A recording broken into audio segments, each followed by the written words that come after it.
ఉన్న బంగారాన్ని విడిపించి ఆ రోజు ఆన్లైన్ రేటుకే మేము కొంటాం. Sharma gold company. నమస్తే వ్యూయర్స్. ఇవాళ నేను ఒక కొత్త టాపిక్ చేయబోతున్నాను. ఇంతకు ముందు ఎప్పుడు ఇలాంటి టాపిక్ నేను మాట్లాడలేదు. నాకు కొంచెం ఇంట్రెస్టింగ్గా కూడా ఉంది. లూనార్ ఎక్లిప్స్, చంద్రగ్రహణం ఈ సెప్టెంబర్ 18న జరగబోతుంది. 2024 సెప్టెంబర్ 18న. ప్రతి గ్రహణంకి ఒక విశిష్టత ఉంటుందా? ఇప్పుడు రాబోయే గ్రహణం వల్ల మానవాళి పైన పడబోయే ప్రభావాలు ఎలా ఉంటాయి? ఇవాళ మనం అడిగి తెలుసుకుందాం. కృష్ణమాచార్యులు గారు ఇవాళ మనతో ఉన్నారు స్టూడియోలో. వారిని అడిగి తెలుసుకుందాం. నమస్తే అండి. జై వీరబ్రహ్మజీ. నమస్కారం తల్లి. లూనార్ ఎక్లిప్స్, చంద్రగ్రహణం అంటే ఇంతకుముందు నేను ఎప్పుడు ఇది మాట్లాడలేదు. ప్రతి గ్రహణానికి ఒక విశిష్టత ఉండి ఆ గ్రహణం వల్ల డైరెక్ట్ ఇంపాక్ట్, అది చెడా మంచా అనేది. గ్రహణం అంటే నార్మల్గా చెడు ప్రభావాలే అంటారు. అవి డైరెక్ట్గా జనాల మీద, ప్రజల మీద ఉంటుందా? 21వ శతాబ్దంలో మనం ఉన్నాం. అత్యాధునిక సాంకేతిక పరిజ్ఞానంతో కూడినటువంటి వ్యవస్థలన్నీ మన చుట్టూ ఉన్నాయి. కానీ ఇంకా ఏమిటి మూఢ విశ్వాసాలు అన్నటువంటి ఆలోచనలు కూడా జనబాహుళ్యంలో మనకు కలుగుతూ ఉంటాయి. గ్రహణ సంబంధమైనటువంటి స్థితిగతి అంటే ఏమిటి? దీనికి సంబంధించినటువంటి సైంటిఫిక్ రీజన్స్ మనం చూద్దాం. ఒక మనిషి శ్వాస వ్యవస్థ, రెస్పిరేషన్ సిస్టమ్, ఆ శ్వాసించేటువంటి విధానాన్ని బట్టి వీళ్ళు మెయిలా ఫిమేలా డిసైడ్ చేసేటువంటి వ్యవస్థను శ్వాస వ్యవస్థ అంటారు. యోగంలో కూడా, యోగ వాసిష్ఠంలో కూడా ఒక మనిషికి సంబంధించినటువంటి లింగ నిర్ధారణ జరిగేది కూడా శ్వాస నుంచి. ఈ విషయం మీకు ఆశ్చర్యం కలిగించవచ్చు. ఎవరైనా వ్యక్తి శ్వాసిస్తూ ఉన్నటువంటి సందర్భంలో అతడికి సంబంధించినటువంటి ఉదర వితానం, పొట్ట భాగానికి సంబంధించిన సంకోచ సడలికలు వస్తూ ఉంటే వాళ్ళు మెయిల్. ఎవరి శ్వాస వ్యవస్థలోనైనా పక్కటెముకలు సంకోచ సడలికలు ఇస్తూ ఉంటే వాళ్ళు ఫిమేల్. ఇది మనిషికి సంబంధించినటువంటి శరీర నిర్మాణ సంబంధమైనటువంటి స్థితి. దీనికి గ్రహణానికి ఏమిటి సంబంధం? Coming to the point. ఎప్పుడైనా విశ్వంలో ఉన్నటువంటి చైతన్య శక్తి 100కు 100% ఈ భూమి మీదకి ప్రవహిస్తూ ఉంటే అది అత్యంత సాధారణమైనటువంటి సమయం. మరి పౌర్ణమి, అమావాస్య అన్నటువంటి తిథులు వైదికమైనటువంటి పద్ధతిలో మూఢ విశ్వాసాలు అనుకుంటే, సైంటిఫిక్ రీజన్స్లో సముద్రాలకు సంబంధించినటువంటి ఆటుపోట్ల విషయంలో తేడాలు ఎందుకు వస్తున్నాయి? పగటికి రాజు సూర్య భగవానుడు అంటాం, రే రాజుగా చంద్రుడిని చెప్తూ ఉంటాం. ఫోటోసింథసిస్ అనేటువంటి ప్రక్రియ కిరణజన్య సంయోగ క్రియ. కార్బన్ డైఆక్సైడ్ని ఉపయోగించుకుంటూ, నీటిని ఉపయోగించుకుంటూ, మొక్కలు క్లోరోఫిల్ని ఉపయోగించుకుంటూ, ఎలాగైతే ప్రపంచంలో ఉన్నటువంటి విశ్వ మానవాళి కాదు, ఈ 84 లక్షల చరాచర జీవకోటికి అందించగలిగినటువంటి పరిస్థితి ఫోటోసింథసిస్ గురించి మనకు తెలుసు. గ్రహణ సంబంధమైనటువంటి స్థితిగతుల్లో విశ్వ చైతన్య శక్తి అన్నటువంటిది 100% నుండి 20%, 30%, 10% పడిపోతుంది. వెంటనే ఈ విశ్వ చైతన్య శక్తి తగ్గిపోవటం వల్ల 84 లక్షల చరాచర జీవకోటికి సంబంధించినటువంటి అన్ని రకాలైనటువంటి విభాగాల మీద దీని యొక్క ప్రభావం ఉంటుంది. ఇట్స్ కాల్డ్ స్ట్రెస్ అనుకుందాం, ఒత్తిడి అనుకుందాం. ప్రెగ్నెంట్ లేడీస్ ఉన్నారు, సాధారణమైనటువంటి సమయాల్లో వాళ్ళు బాగానే ఉంటారు.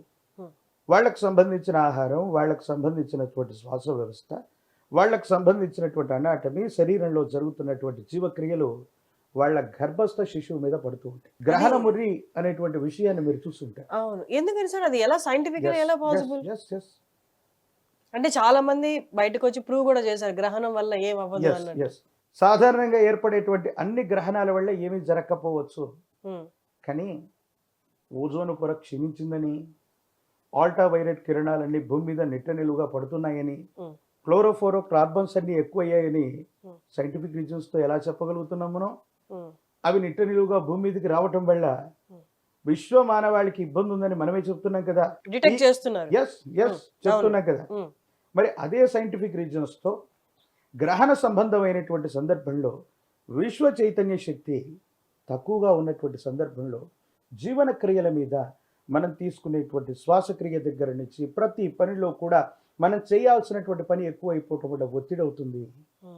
సో రిప్రొడక్షన్ సిస్టమ్కి మనం వెళ్ళినప్పుడు, పిండోత్పత్తి జరుగుతూ ఉన్నప్పుడు, ఒక జీవి తనను పోలినటువంటి మరో జీవిని ఉత్పత్తి చేస్తున్నటువంటి సందర్భంలో ఈ స్ట్రెస్ మరింతగా ఎక్కువగా ఉంటుంది. కాబట్టి గర్భస్థ శిశువును మోస్తూ ఉన్నటువంటి వాళ్ళు ఈ గ్రహణానికి దూరంగా ఉండాలి, దీన్ని చూడకూడదను, కాస్త కొన్ని రకాలైనటువంటి స్థితిగతుల్లో వీటిని పాటించమని చెప్పారు. అంటే ఇవి పాటించడం వల్లే అన్నీ అయిపోతాయని కాదు. ఏదైనా సమస్య రాకమునిపే, ప్రమాదం జరగకమునిపే నివారణ తీసుకోవటం అన్నటువంటిది ఇది. ఒకవేళ పాటించే వాళ్ళు ఉన్నారు, పాటించనిటువంటి వాళ్ళు ఉన్నారు. మరి 21వ శతాబ్దంలో అత్యాధునిక సాంకేతిక పరిజ్ఞానంతో కూడినటువంటి వ్యవస్థలతో ఉన్నటువంటి మనం ఎన్ని గంటలకి ఈ గ్రహణం ఏర్పడుతుంది, ఎన్ని గంటలకి ఈ గ్రహణం అన్నటువంటిది ముగిస్తుంది, ఈరోజు నాసాను ఇస్రోను ఖగోళానికి సంబంధించినటువంటి వేరే వ్యవస్థ చెప్తుంది. కానీ 100 సంవత్సరాల క్రితం విద్యుత్ లేనటువంటి కాలంలో, చెప్పగలిగాం. కరెంటు దీపాలు లేనటువంటి కాలంలో ఎప్పుడు పౌర్ణమి వస్తుంది, ఎప్పుడు అమావాస్య ఏర్పడబోతుంది, ఎప్పుడు గ్రహణాలు ఏర్పడతాయో కూడా చెప్పగలిగినటువంటి ఈ ఖగోళ శాస్త్రవేత్తలను మించినటువంటి ప్రభావం ఆ గణితాలు వేయగలిగినటువంటి సిద్ధాంతులు శతాబ్ది పంచాంగాల రూపంలో ఎప్పుడో చెప్పారు. సో 100 సంవత్సరాల క్రితమే ఈరోజు ఏర్పడేటువంటి పౌర్ణమిని, ఈరోజు ఏర్పడేటువంటి అమావాస్యని, ఈరోజు ఏర్పడేటువంటి గ్రహణాన్ని మనం మెజర్ చేస్తున్నామంటే సనాతనమైనటువంటి ధర్మంలో మీరు అనుకుంటున్నటువంటి అత్యాధునిక సాంకేతిక పరిజ్ఞానంతో కూడినటువంటి వ్యవస్థ అనుకోండి, మ్యాథమెటిక్స్ అనుకోండి, స్టాట్స్ అనుకోండి, మరొకటి అనుకోండి, వీటికంటే విభిన్నమైనటువంటి వేదగణితం మన దగ్గర ఎప్పుడు ఉంది. అలాగే ప్రతి గ్రహణం అనేది ఒకదానితో ఒకదానికి సంబంధం ఉండదు తీవ్రతలో కానీ. ఇప్పుడు వచ్చే గ్రహణం 18వ తారీఖున వచ్చే గ్రహణం ఎలా ఉండబోతుంది? 18వ తారీఖు సెప్టెంబర్ మాసం 2024 బుధవారం పౌర్ణమితో కూడినటువంటి చంద్రగ్రహణం. పౌర్ణమితో కూడిన చంద్రగ్రహణం అంటే పౌర్ణమి అంటేనే చంద్రుడికి సంబంధించింది. అమావాస్య రోజు వస్తే సూర్యగ్రహణం, పౌర్ణమి రోజు వస్తే అది చంద్రగ్రహణం. జనరల్ గా గ్రహణాలు ఆ రెండే ఉంటాయి. ఈ చంద్రగ్రహణానికి ఉన్నటువంటి స్థితిగతి ఏంటంటే ఇది భారతదేశంలో కనిపించే అవకాశం లేదు. సో భారతదేశంలో కనిపించదు కాబట్టి ఎవరు కూడా ఎటువంటి నివారణోపాయాలు తీసుకున్నా తీసుకోకపోయినా వాటి వల్ల వచ్చేటువంటి విపత్తులు ఏవి లేవు. కాకపోతే ఇది ప్రత్యేకమైంది. ఎందుకు ప్రత్యేకమైంది? ఈ మాసాన్ని ఏమని పిలుస్తాం? భాద్రపద మాసం అని పిలుస్తాం. ఆ మాసానికి ఆ పేరు ఎట్లా వచ్చింది? భాద్రపద మాసం అంటే ఉత్తరాభాద్ర పూర్వభాద్ర నక్షత్రాల్లో పౌర్ణమి ఏర్పడితే భాద్రపద మాసం. అసలు చైత్రమాసం అంటే చిత్తా నక్షత్రయుత పౌర్ణిమ చైత్రమాసం. వైశాఖం అంటే విశాఖ నక్షత్రయుత పౌర్ణిమ వైశాఖం. అంటే ఆ రోజు ఆ నక్షత్రానికి దగ్గరగా పౌర్ణిమ ఏర్పడితే తెలుగు నెలల ప్రకారం మనకు ఇంగ్లీష్ నెలలు జనవరి, ఫిబ్రవరి, మార్చిలో 30 రోజులు, 31 రోజు, లేకపోతే ఫిబ్రవరిలో 28 రోజులు, 29 రోజులు కాన్స్టెంట్గా ఉంటాయి. కానీ తెలుగు మాసాలు అలాగా ఉండవు. అధిక మాసం, అల్పమాసం ఇవన్నీ మనం చెప్తూ ఉంటాం. ఈ అధిక మాసం, అల్పమాసం అనేటువంటిది ఎందుకు ఏర్పడుతుంది? ఆ నెలలకి ఆ పేర్లు ఎట్లా వచ్చాయంటే పౌర్ణిమ, అమావాస్య లేదా ప్రశస్తవంతమైనటువంటి తిథులు ఏర్పడేటువంటి విధి విధానాన్ని బట్టి మన పూర్వీకులు వాటికి ఆ పేర్లు పెట్టారు. ఇది భాద్రపద మాసం. మరి పౌర్ణమి ఎప్పుడు వస్తుంది?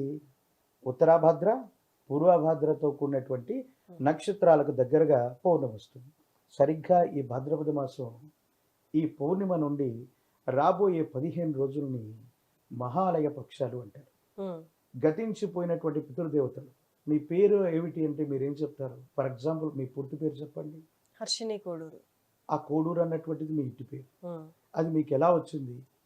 పూర్వీకుల నుంచి. పూర్వీకుల నుండి మనందరికీ కూడా ఆస్తిపాస్తులు వస్తాయో లేదో తెలీదు. మన కుటుంబానికి సంబంధించినటువంటి గోత్రనామాలు రావటానికి మన పూర్వీకులు కారణమవుతారు. ఆత్మావై పుత్రనామ అసిహి. తండ్రి యొక్క ఆత్మ కుమారుడిగా జన్మిస్తుంది. ఆ కుమారుడు లేదా కుమార్తె ద్వారా సంతతి వృద్ధి చెందుతూ ఉంటుంది. మన కుల గోత్రానికి సంబంధించినటువంటి ఐడెంటిటీకి సంబంధించిన పెద్దలు గతించిపోతే పితృదేవతలని పిలుస్తాం. ఈ భాద్రపద మాస పౌర్ణిమ నుండి రాబోయేటువంటి 15 రోజుల్ని కూడా మహాలయ పక్షంగా మనం పిలుస్తాం. విశేషవంతమైనటువంటి స్థితిగతుల్లో గతించిపోయినటువంటి పితృదేవతల ఆత్మశాంతి లేకపోయినా మనం భగవంతుడికి బాగా పూజలు చేస్తూ ఉంటాం. ఎన్నో పూజాది క్రతువులు చేస్తాం, ఎన్నో యజ్ఞ యాగాది క్రతువులు చేస్తాం. కానీ మీకున్న ప్రాబ్లమ్స్ మళ్ళీ రెక్టిఫై చేసుకోలేక ద్విగుణీకృతం అవుతుంటాయి, రెట్టింపు అవుతూ ఉంటాయి. మీరు ఒక ప్రాబ్లంతో ఉన్నారు, భగవంతుని మీరు పూజించారు, ఏదో యజ్ఞ యాగాది క్రతువును చేయమని ఎవరో చెప్పారు, చేసినటువంటి దగ్గర నుంచి ఒక ప్రాబ్లం కాస్త 4. ఇలాంటి సిచ్యుయేషన్స్తో చాలా మంది బాధపడుతుంటారు.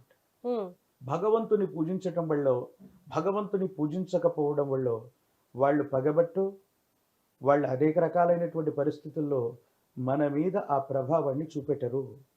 దేవుడు పగబట్టడు కదా. అసలు పగబడితే దేవుడు ఎందుకు అవుతాడు? భగవత్ తత్వం అంటే అర్థం ఏంటి? 84 లక్షల చరాచర జీవకోటిలో ప్రతిదాన్ని తన బిడ్డగా చూడగలిగిన లక్షణం దేవతా స్వరూపం. పుణ్యాత్ముల్ని అందరినీ బిడ్డగా చూస్తారు. దేవతా స్వరూపం. కానీ మనకొచ్చే కష్టాలకి, మనకొచ్చే కర్మలకి, మనకొచ్చే ఇబ్బందులకి భగవంతుడికి సంబంధం లేదు. ప్రకృతి దీని మూలం. ఇట్ మీన్స్ మీరు వరికి సంబంధించినటువంటి వడ్లు విసిరారు, శనగ ముక్కలు రావట్లేదుగా. సో మనం చేసినటువంటి కర్మ ఫలితాలను బట్టి మంచో చెడో, కంఫర్ట్సో, ఇబ్బందులు, కష్టాలు మన దైనందిన జీవితంలో వస్తాయి. కానీ భగవంతుడికి వీటికి సంబంధం లేదు. కేవలం పూజాది క్రతువులు చేయనంత మాత్రం చేతనం, మొక్కులు చెల్లించని మాత్రం చేతనం మర్చిపోవటం వల్ల భగవంతుడు దేవతా స్వరూపం మీ మీద పగబట్టాం. కానీ గతించిపోయినటువంటి మీ తల్లిదండ్రులు, వాళ్ళకి మీరు సరిగ్గా శుశ్రూషలు చేయక, వాళ్ళని మీరు సరిగ్గా చూసుకోక, ఏ కారణం వల్ల అంతిమ సంస్కారాలు సరిగ్గా జరగక, పూర్వీకులైనటువంటి గతించిపోయినటువంటి వ్యక్తులు ఎవరైనా, తాతయ్య గారు అవ్వచ్చు, పూర్వీకులు అవ్వచ్చు, ఎవరైనా అవ్వచ్చు, వాళ్ళ ఆత్మశాంతి లేకపోతే సనాతనమైనటువంటి భారతావనిలో మాత్రమే పునర్జన్మలకు సంబంధించినటువంటి అంశాల గురించి మనం చెప్తాం. పుట్టిన ప్రతి జీవి మరణిస్తుందని, మరణించిన ప్రతి వారు కూడా మళ్ళీ పుడతారని, ఈ పునర్జన్మలకు సంబంధించినటువంటి ఈ థియరీ, ఈ ఫిలాసఫీ మన సనాతనమైనటువంటి ధర్మంలో ఉంది. మిగతా శాస్త్రాలు, పాశ్చాత్య శాస్త్రవేత్తలు, చార్లెస్ డార్విన్ లాంటి వాళ్ళు కూడా జీవ పరిణామ సిద్ధాంతాన్ని తీసుకుంటే సనాతన భారత సంస్కృతిని, అందులో ఉన్నటువంటి విభిన్నమైనటువంటి స్థితిగతులను వాళ్ళు చూస్తారు. ఈ ఉన్నటువంటి ఈ పౌర్ణిమ నుండి రాబోయేటువంటి అమావాస్య వరకు ఉన్నటువంటి ఈ 15 రోజులు పితృ సంబంధమైనటువంటి గడియలు. వీటిని మహాలయ పక్షాలుగా చెప్తారు. గతించిపోయినటువంటి పితృదేవతల్ని ఒకసారి ఆరాధించండి. అవకాశం ఉంటే వాళ్ళు బ్రతికున్నప్పుడు మనం చూసుకోకపోయి ఉంటే పశ్చాత్తాప భావనతో వాళ్ళని ప్రేయర్ చేయండి.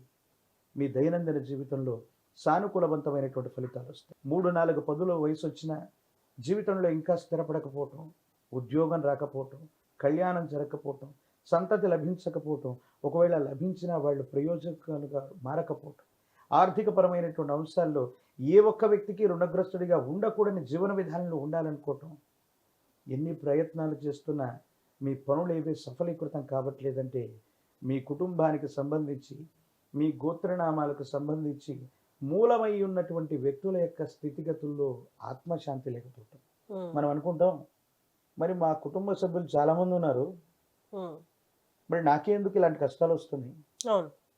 మరి పూర్వీకులు, మా కుటుంబ సభ్యులు చాలా మంది, 40 మంది 50 మంది ఉన్నారుగా, వాళ్ళందరికీ కంఫర్ట్ జోన్ లో ఉన్నారు, నేను ఒక్కడిని మాత్రం ఇలాగ అవ్వటం ఎందుకు? ఒక బరువైనటువంటి వస్తువుని ఇద్దరికి ఇచ్చి లోనికి పట్టుకురమ్మను. ఒక అబ్బాయి పేరేమో రమేష్, ఒక అబ్బాయి పేరేమో సురేష్. రమేష్ ఏమో పట్టుకొచ్చాడు, సురేష్ ఏమో కింద పడేశాడు. రేపు పొద్దున మళ్ళీ ఆ వస్తువుని పట్టుకురమ్మని ఎవరికి చెప్తారు? జనరల్ గా బరువును తీసుకొచ్చిన అతనికే చెప్తారు. మీ జాతకంలో కూడా యోగదాయకమైనటువంటి స్థితి కలిగిన గ్రహస్థితి ఉంటే ఈ కర్మలు మీరు మోయగలుగుతారు. జీవితంలో కష్టాలు వచ్చాయి, నా జాతకం బాలేదు, నేను చాలా బలహీనమైనటువంటి స్థితిగతుల్లో దీనావస్థలో ఉన్నానని చాలామంది అనుకుంటుంటారు.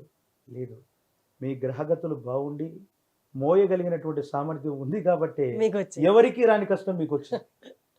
దానికి సరిపడా ఫలితం కూడా ఉంటది కదా, కష్టాలు మోసిన తర్వాత ఫలితమే కదా. తప్పనిసరిగా. అంటే ఈ ప్రపంచంలో, ఈ ప్రకృతిలో ఉన్నటువంటి స్థితి ఏంటంటే, ఏ కష్టమైనా అంటే పగలు వెంట రాత్రి, రాత్రి వెంట పగలు వచ్చినట్టు, ఏ కష్టమైనా సంపూర్ణమైపోతే ప్రకృతి మనకు బాకీ పడిపోతుంది. వెంటనే కొన్ని కంఫర్ట్స్ మనకి ఇచ్చి తీరవచ్చు ఉంటుంది. మీరు 100 కోట్ల విలువైనటువంటి ఒక ప్రాజెక్ట్ చేయాలని మీ మనసులో ఆలోచన ఉందనుకోండి, మీరు అనుకుంటుంటారు, నా మనసులో చాలా ఆలోచనలు ఉన్నాయి, 100 కోట్ల రూపాయల విలువైనటువంటి వ్యవస్థను నేను వ్యవస్థీకృతం చేయాలనుకుంటున్నాను, కానీ నా దగ్గర 100 కోట్లు లేవని. అవసరం లేదు. 100 కోట్ల విలువైన సంకల్ప బలం మీకుంటే ప్రకృతి ఆ వనరులను సమకూరుస్తుంది. ఇది నేచర్ లో ఉన్నటువంటి సీక్రెట్. గురుజీ, గ్రహణం వస్తే ఖచ్చితంగా రాశుల గురించి మాట్లాడతారు. ఇప్పుడు ఈ గ్రహణాల గురించి మాట్లాడేటప్పుడు ప్లానెట్స్ గురించి మాట్లాడతారు. 7 ప్లానెట్స్, ఒక్కొక్క వారం ఒక్కొక్క ప్లానెట్ అన్నట్టు మాట్లాడతారు. అదే నక్షత్రాల గురించి మాట్లాడతారు. నక్షత్రాలు కూడా ఫిజికల్ గా ఉన్నాయని తెలుస్తాయి. బట్ ఈ రాశులు అనేవి ఎక్కడ ఉంటాయి, వాటి మీద ఇంపాక్ట్ ఏంటి, గ్రహణం ఇంపాక్ట్? ఆదిత్యాయ చ సోమాయ మంగళాయ బుధాయ చ గురు శుక్ర శనిభ్యర్చ రాహవే కేతవే నమః. 7 రోజులకు సంబంధించి 7 గ్రహాలతో పాటుగా మంగళవారం పూట కేతువుని, రాహుకి ఆదివారం పూట కూడా ఆధిపత్యం ఇవ్వటం వల్ల ఛాయాగ్రహాలైనటువంటి రాహుకేతువులతో కలిపి మొత్తం 9 గ్రహాలు. రాశులు అన్నారు. నక్షత్రాలకు సంబంధించి 27 నక్షత్రాలు, ఒక్కొక్క నక్షత్రానికి 4 పాదాల చొప్పున. ఉమ్, ఈ మొత్తాన్ని గుణీకరిస్తే 108 పాదాలతో కూడినటువంటి ఒక నక్షత్ర వ్యవస్థని 12 రాసులుగా ద్విగుణీకృతం చేశాడు. ఇవి ఎక్కడ కనిపిస్తున్నాయి? Come to the point. Um, ఇప్పుడు మీ ముందున్నటువంటి కృష్ణమాచార్య అనబడేటువంటి నేను, ఉమ్, కృష్ణమాచార్య అనబడేటువంటి నేను ఉమ్, బ్రతికే ఉన్నానా? ఉమ్. బ్రతికే ఉన్నానా? బ్రతికే ఉన్నారు. Are you correct? ఎస్. నా శరీరంలో హృదయం, నా శరీరంలో ఊపిరితిత్తులు, నా శరీరంలో మెదడు ఇవన్నీ ఉన్నాయా? ఉన్నాయి. ఎలా తెలుస్తాయి మీకు? Scan or X-ray. నన్ను స్కాన్ చేస్తే నా శరీరంలో ఎక్కడ డిఫెక్ట్ ఉంది, నిజంగా సంపూర్ణమైన అవయవాలు ఉన్నాయా లేదా చెప్పండి. కృష్ణమాచార్యగా పిలువబడేటువంటి నేను ప్రాణంతో ఉన్నటువంటి ఈ ప్రాణశక్తికి మూలమైనటువంటి అవయవం ఏంటి? ఏ అవయవంలో నా ప్రాణం ఉంది? ప్రాణం ఏ రూపంలో ఉంది? ఎలా ఉంటుంది? మెజర్ చేయగలిగినటువంటి సైంటిస్ట్ కానీ, మెజర్ చేయగలిగినటువంటి పరికరం కానీ, వైద్య వ్యవస్థ కానీ ఈ భూమి మీద ఉందా? లేదు. ప్రాణాన్ని చూసేది లేదు. సో మరి సైన్స్ అది ప్రాణం ఎక్కడుందో చెప్పలేనప్పుడు ప్రాణశక్తి ఉందని మనం ఎట్లా అంగీకరిస్తాం? సో ఇది లేనంత మాత్రం చేత ప్రాణం లేదని కాదుగా. రక్తంలో ప్రాణం ఉంటుంది అనుకుంటే మరి రక్తాన్ని వేరొకరికి డొనేట్ చేస్తున్నాం, ప్రాణం పోతుందా? పోవట్లేదు. హార్ట్లో ఉందనుకుంటే హార్ట్ను కూడా మళ్ళీ ట్రాన్స్ప్లాంటేషన్ చేస్తున్నాం, దాంట్లో కూడా లేదుగా. అంటే శరీరంలో ఏ వ్యవస్థనైనా ట్రాన్స్ప్లాంటేషన్ చేసే పరిస్థితి ఉంది, అవును. కానీ ప్రాణశక్తి ఎక్కడుందో తెలియనటువంటి పరిస్థితుల్లో మనం ఇలాగే నక్షత్రాలు, ఇలాగే గ్రహాలు, ఇలాగే కొన్ని రకాలైనటువంటి స్థితిగతులు మనకి విజిబిలిటీ లేవని మనం అనుకుంటాం. కానీ ఈ సృష్టిలో ఉన్నటువంటి రహస్యం ఏంటో తెలుసా? రహస్యంగా జరగబడిందే సృష్టి, అదే సృష్టి రహస్యం. కాబట్టి రహస్యంగా జరగబడిందే రహస్యంగా జరగబడిందే సృష్టి, అదే సృష్టి రహస్యం. సో అందుకే మీరు చూడండి, చంద్రుడికి సంబంధించినటువంటి స్థితిగతుల్లో రిప్రొడక్షన్ సిస్టమ్స్ అన్నీ కూడా రాత్రి వేళ జరుగుతాయి. పుష్పాలు వికసించటం, వికసించినటువంటి పుష్పాల్లో పళ్ళు, కాయలు, గింజలు ఇవన్నీ కూడా ఏర్పడటం, ఇవన్నీ కూడా రహస్యంగా జరిగేటువంటి ప్రాసెస్ అన్నీ ఎప్పుడో రాత్రి సమయంలో జరుగుతాయి. ఉదయం చూడగానే పుష్పాలు వికసించి ఉంటాయి, కాయలు ఏర్పడి ఉంటాయి, పళ్ళు ఏర్పడి ఉంటాయి. ఇవన్నీ కూడా ఒక నిర్ణీతమైనటువంటి సమయంలో ఏర్పడుతుంది. అందుకే రహస్యంగా జరగబడిందే సృష్టి, అలా జరిగిందే సృష్టి. కొన్ని రాశుల మీద దీనికి సంబంధించినటువంటి ఇంపాక్ట్, ఈ గ్రహణానికి సంబంధించినటువంటి ఇంపాక్ట్ 18వ తారీఖు సెప్టెంబర్ మాసం 2024 భారత కాలమాన ప్రకారంగా ఉదయం 6:11 నుండి 10:17 వరకు కూడా ఈ చంద్రగ్రహణం ఉంది. కానీ ఇది భారతదేశంలో కనిపించేటువంటి అవకాశం లేదు. యూరప్, అమెరికా, అంటార్కిటికా లాంటి ఖండాల్లో మాత్రమే ఇది కనిపించేటువంటి అవకాశం ఉంది.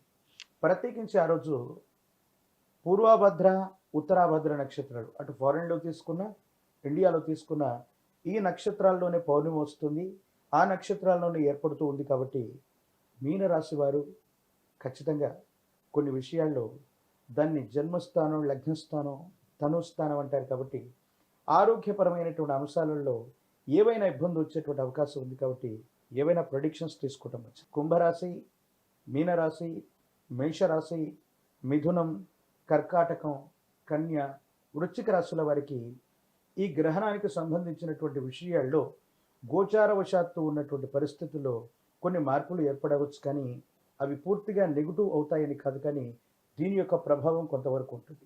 భారతదేశంలో దీని యొక్క ప్రభావం ఏమాత్రం కూడా ఉండదు.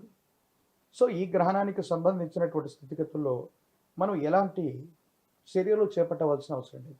ఫర్ ఎగ్జాంపుల్, ఒక చలిమంటకు మనం దగ్గరగా వెళ్ళాం, ఎంత దగ్గరగా వెళితే దానికి సంబంధించినటువంటి ఎనర్జీ అది ఫైర్ అవ్వచ్చు, మరొకటి మనకు దగ్గరగా ఉన్నప్పుడు రక్షణాత్మకమైనటువంటి చర్యలు మనం చేపట్టచ్చు.